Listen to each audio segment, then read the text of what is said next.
से पूरी बात हमारे बीच रखी माननीय मंत्री भारत सरकार श्रीमान भूपेन्द्र यादव जी, माननीय मंत्री दुर्गादास उइके जी, माननीय मंत्री विजय शाह जी, माननीय मंत्री निर्मला बुरिया जी, माननीय सांसद गजेंद्र सिंह जी, हम सबके मार्गदर्शक पूरा जीवन जिनने वनवासियों के लिए दिया माननीय कुबेर सिंह जी।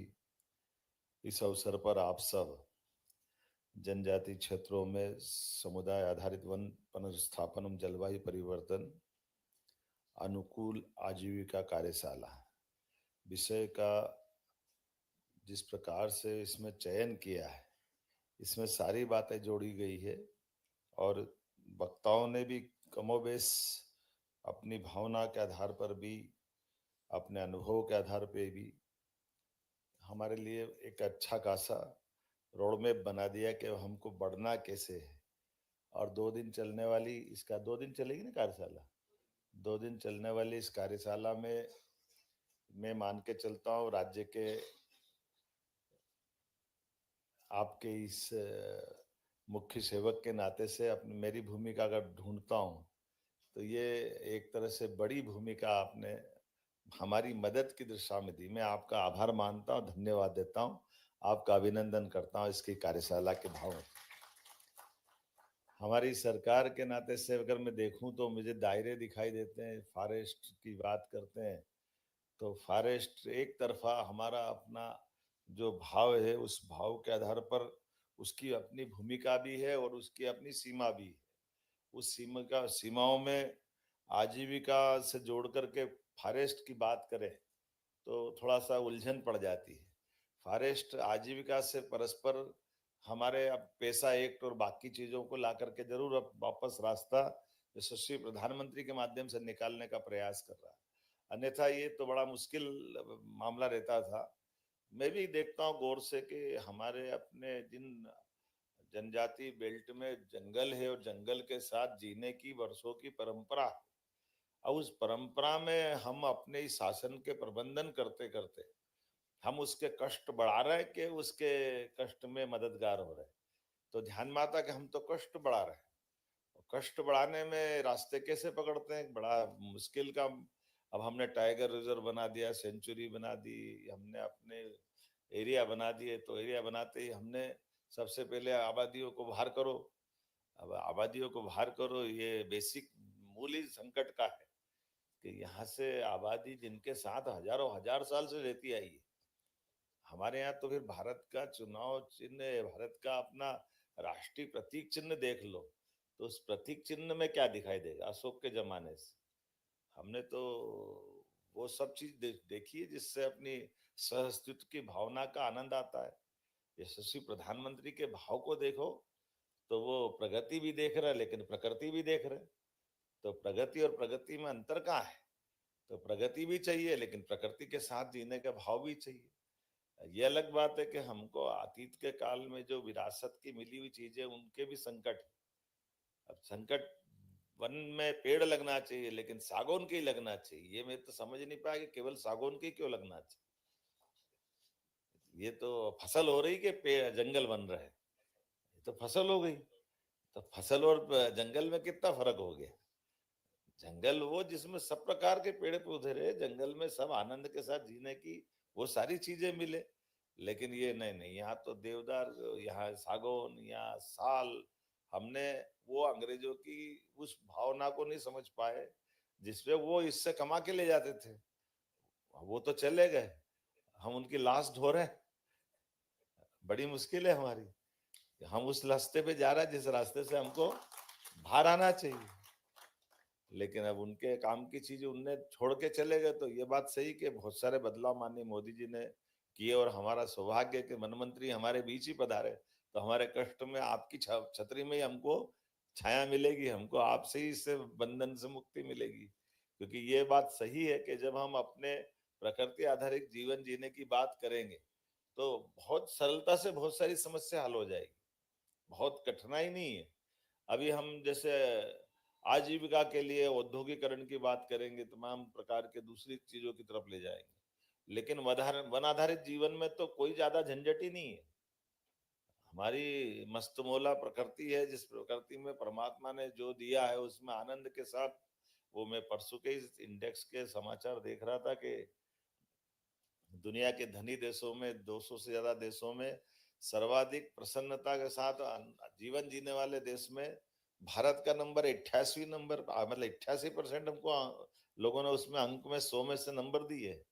और अब अमेरिका और कनाडा जैसे देश जो सर्वाधिक धन संपन्न है, उनका सर्वाधिक दुखी देशों में 5 में से उनका नंबर आ रहा है। तो आखिर ये विरोधाभास की व्यवस्था में जीवन में हमारी मस्ती कहाँ से आती है, हमारे सुख कहाँ से मिलता, जीवन पे प्रकृति के साथ जीने की प्रेरणा कहाँ से पाते। और हम तो सौभाग्यशाली, मध्य प्रदेश में बड़ी मात्रा में जिस प्रकार का वनांचल का क्षेत्र है, मैं अपने विभाग को भी बधाई देना चाहूंगा। 2 साल के अंदर बिगड़े वनों का भी एक नया शब्द तो निकाला है, लेकिन बिगड़े वन, वन कैसे बिगड़ते मैं पल्ली नहीं पड़ रही। पहले तो उजड़े वन तो समझ में आता, बिगड़े वन कहाँ से आ गए? लेकिन एक शब्द है ये जो हमारी शब्दों की बड़ी मर्यादा भी बड़ा संकट में डालता है। अब मन बिगड़ा के आदमी बिगड़ा, भगवान जाने कौन बिगड़ा। लेकिन हमारे लिए अब वनों का क्षेत्र वापस उस तरह से ला रहे हैं। लगभग 1100 गांव वापस उस तरह के बनाए, वन क्षेत्र बनाए। बधाई देना चाहूंगा वन विभाग के लोगों को भी, आप सबकी मदद के माध्यम से, कि हमारे यहाँ ये इस पर्यावरण के लिए और एक कितना प्रयोग अच्छे अच्छे चल रहे हैं।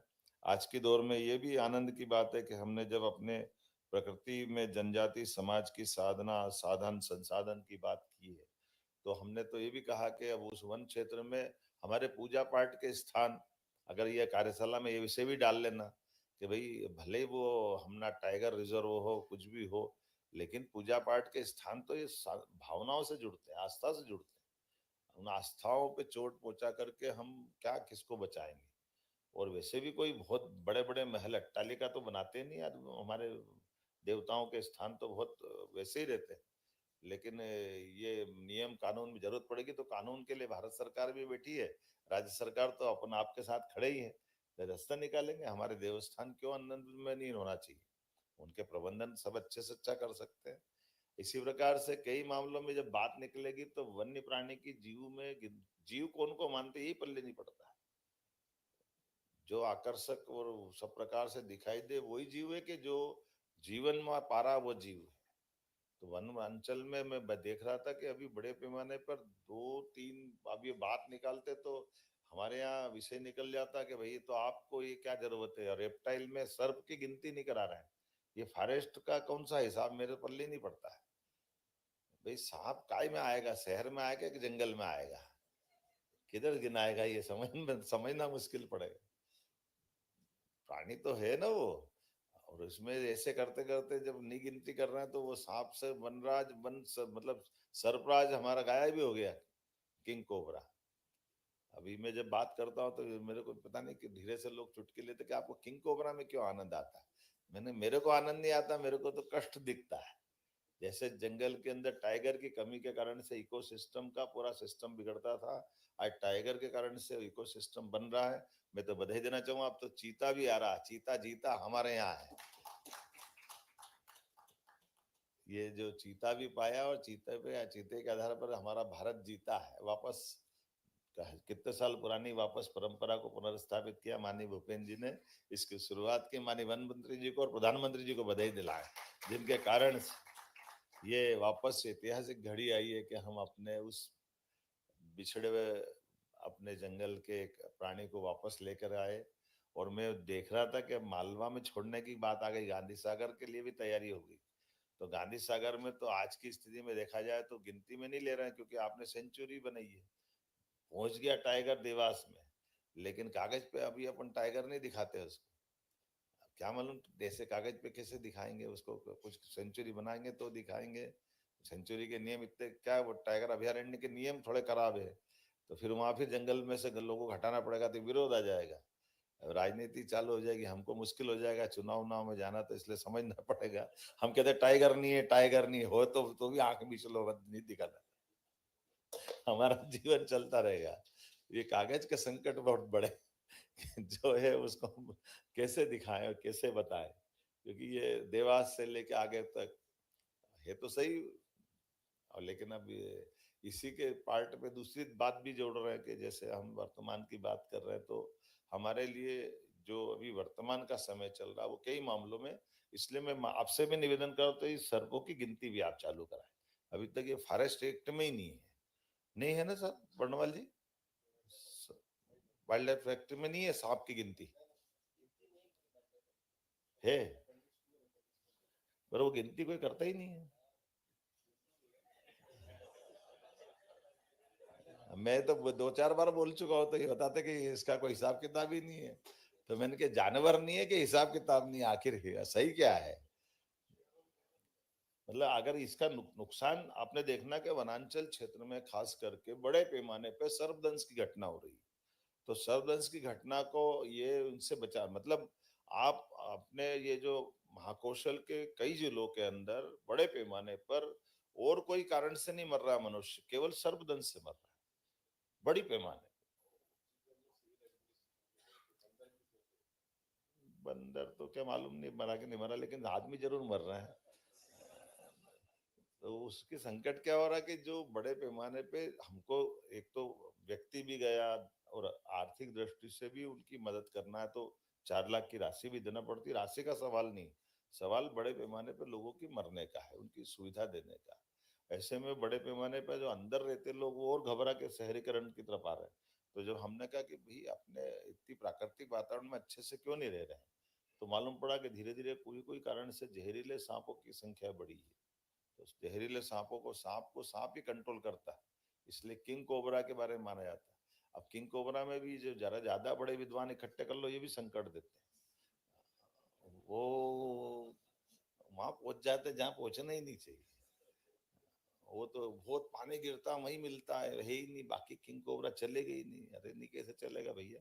अभी 150 साल पहले तो था, कहाँ गया? अभी छत्तीसगढ़ में भी कौन बहुत पानी गिरता है? ऐसे कई बेल्ट है।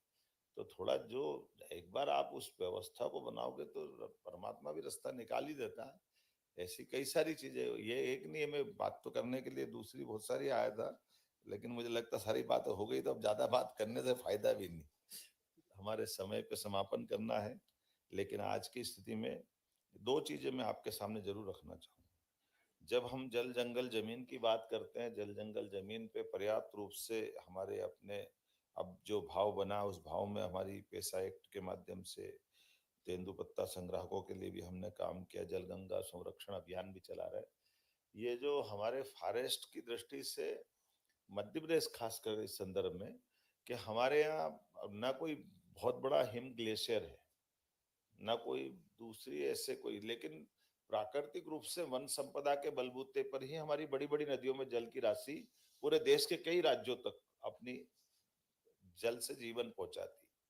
लेकिन उन जल से जीवन पहुंचाने वाली नदियों को लेकर के भारत सरकार के माध्यम से इस पे इस तरह से कोई इस एंगल से नहीं देखते कि गुजरात की प्रगति अगर हो रही है, या बिहार में सोन नदी के माध्यम से जल पहुंच रहा है, या हमारी केन बेतवा के माध्यम से उत्तर प्रदेश में, तो ये जलराशि बड़े पैमाने पे जा रही है। तो जाने के लिए मध्य प्रदेश को वो उसका हिस्सा भी मिले, ताकि जंगल केवल मध्य प्रदेश के नहीं, ये जंगल इन सारी नदियों को बचाने के लिए।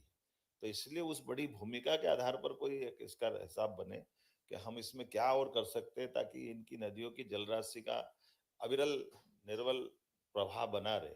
हमने अपने लिए नर्मदा जी को तो नर्मदा समग्र के माध्यम से लिया है, हम चाहेंगे कि बाकी नदियों को भी लें। यशस्वी प्रधानमंत्री के लिए अभिनंदन करें, जिनने केन बेतवा और दो बड़ी नदी जो परियोजनाओं को हाथ में लिया है, जिनके माध्यम से हमको बड़ी धनराशि मिली, जो हमारे जल के माध्यम से कई सारे लोगों को जल का एक तरह से पीने के लिए, गाँव के लिए, सिंचाई के लिए, उद्योग के लिए जल राशि देंगे।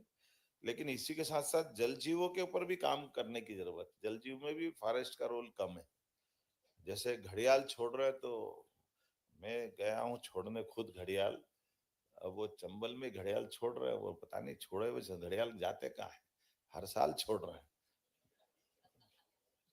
अच्छी बात है छोड़े, पर फिर मैं ये देखता हूँ कि बड़े बड़े हमारे जलाशय बन गए, बड़ी बड़ी नदियां हैं, तो इन बड़ी नदियों में भी मगर और घड़ियाल क्यों नहीं छोड़ रहे हैं?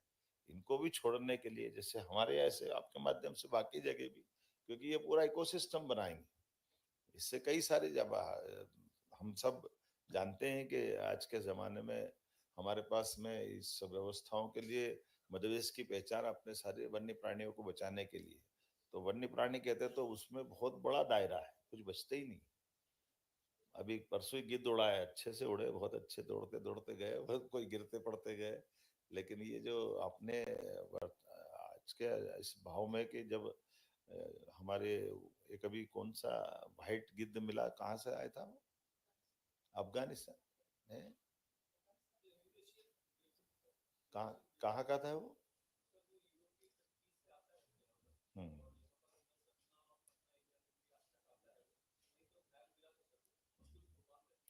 एक भोपाल मिला था ना, फोटो खींचा था किसी ने, बढ़िया,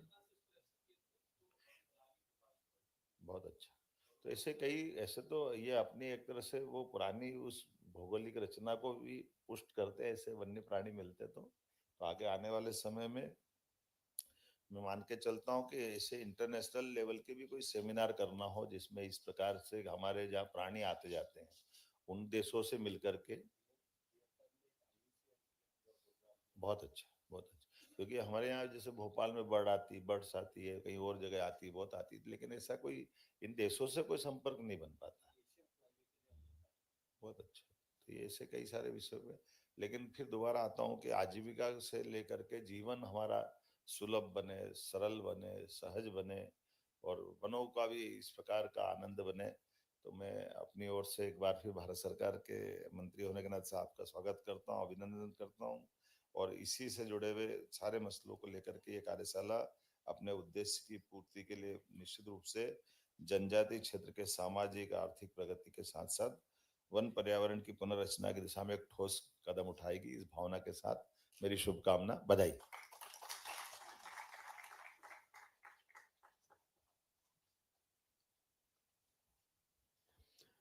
बहुत बहुत धन्यवाद माननीय मुख्यमंत्री जी।